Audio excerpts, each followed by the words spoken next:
Hey guys, how's it going? Michael Troy here. Today we're looking at Captain America number 117 Facsimile edition, The Coming of the Falcon.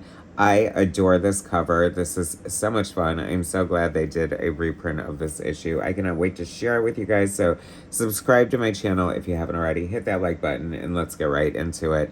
Okay, this is way before my time collecting comic books, so I would have never had access to this. I would have never sought this out as a back issue. So for them to sort of randomly do this as a facsimile edition, I'm so happy and joyous to be able to experience this amazing comic book for the first time. The art is absolutely gorgeous. Cannot wait to show it to you. Subscribe to my channel if you haven't already. Hit that like button. Let's get right into it, you all. Okay, so I am not, and I don't want to say that the cover 100% is Gene Colan and Joe Sinnott because the interiors are, but I'm guessing it should be. But it could be like Ramita Jr. or Gil Kane, who were doing covers a lot for Marvel. And this does have a little bit of a Ramita leg. I know that sounds weird, but I'm not 100% sure. But anyway, a facsimile edition is a complete identical replica, except for the paper stock, of course, and the price tag. Obviously this was probably a dime or 12 cents when it first came out. Marvel Comics Group, I love the little corner box. This is from 1968 originally, so like I said, several years before my comic book collecting career began.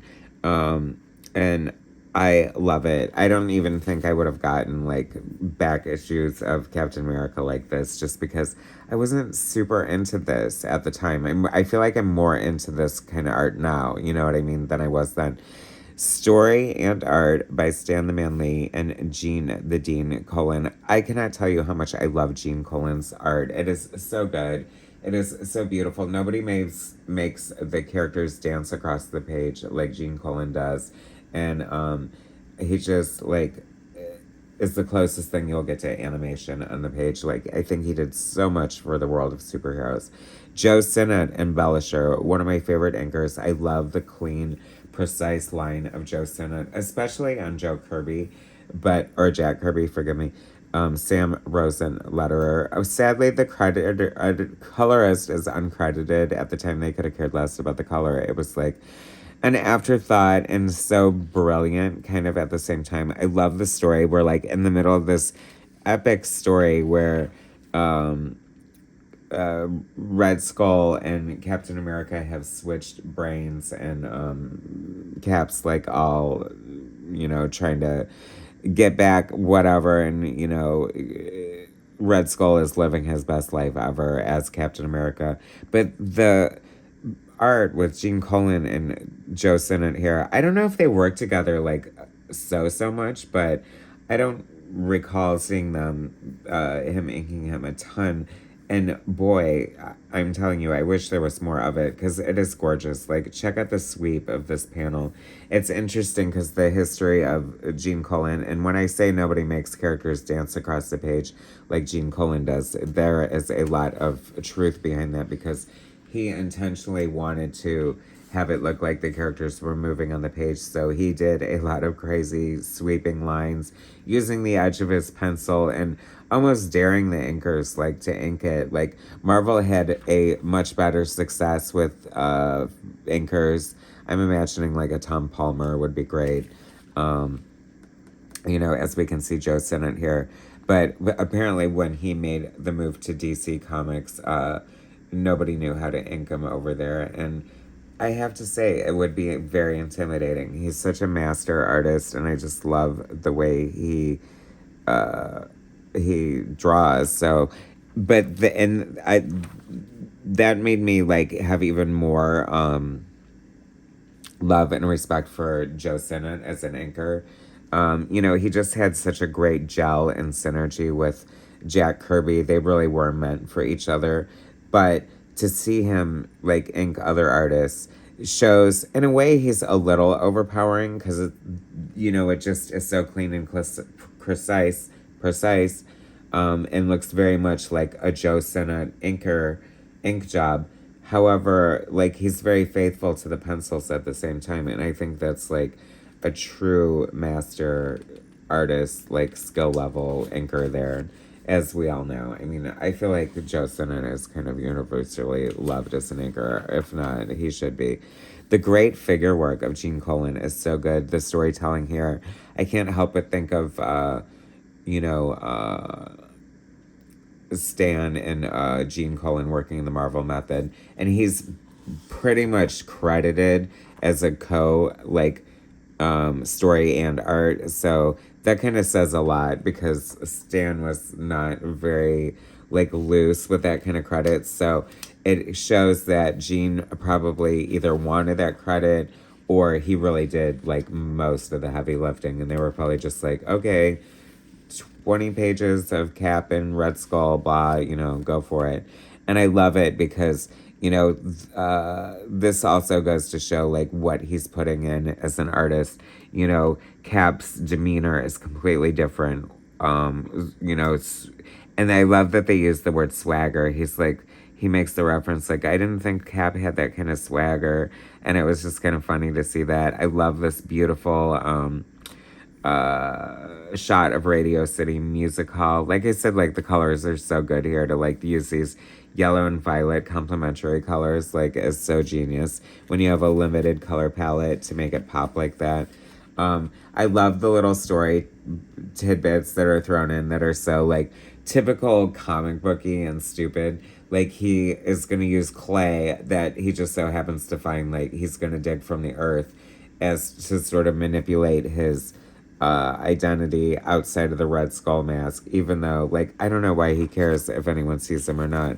So he's Cap's trapped in the Red Skull fighting these bad guys and trying to disguise himself. Meanwhile, Red Skull is in Cap's body getting free rides in cabs. He's gonna go to a hotel. He's giving press conferences, and just everyone's wow, he never used to the attention like this, and they're oh well, he does now. I love all the faces of the photographers here, and the story is just so different. You know what I mean? I feel even me coming into the comics in the mid 80s or whatever, the vibe was even different. This feels so of its time, a little bit corny in a way, but just so fun and engaging at the same time as well. And this introduction of the Falcon is so good. I love the arrow pointing to him, where else would it be? But it just what a great, amazing shot. He's got Red Wing there. He's got this great dynamic pose, this really handsome, heroic smile on his face, and I just have always loved Falcon. I loved when Captain America and Falcon were, co-lining the book. It must not be too long after this, I'm guessing. I don't know how long this storyline went on, but I'm so wanting to read the rest of it. This is such a crazy introduction to the Falcon, how he sort of just happens to run into, Cap trapped in the Red Skull's body, and he's inadvertently helps him out, with his Falcon, and he's there for a crazy reason, even though he's from New York, and all this crazy, crazy coincidences. And then he talks him into he's there for a reason and a cause, and he talks him into adopting, you need an identity, you need a costume to inspire people and scare your enemies and blah blah blah. You need to be the Falcon. And I just love this guy on a loom or whatever with his actual feet. I can't even imagine the research, without the Google or the internet that Gene Colan was doing to come up with that situation to show that. I absolutely adore everything about it. I love the color of the costume. I love the scheme. I low-key wish he almost still had this costume, even though the red and white one is so undeniably cool, let's face it. But very fun, very great introduction. I love these facsimiles. Like I say, never pass on them. They're so good, so worth it, always enjoyable. Great letters page in the back. I was happy to see someone from Toledo, Ohio, Joe Jenkins, wrote a letter. I'm from Toledo, Ohio, so of course it caught my eye. I love the old school ads. I love that everything's intact. Like, this is, you know, aside from picking it up off the stands or whatever, this is the closest you'll get to the sort of feel and joy of reading a comic of its time, in its time. And I adore it. I think it is so cool. I wish they would do. I'm so happy they're doing these, and I say keep on, keep it on. Anyway, thanks for watching, guys. Subscribe to my channel if you haven't already. Hit that like button, and I will bring you more soon.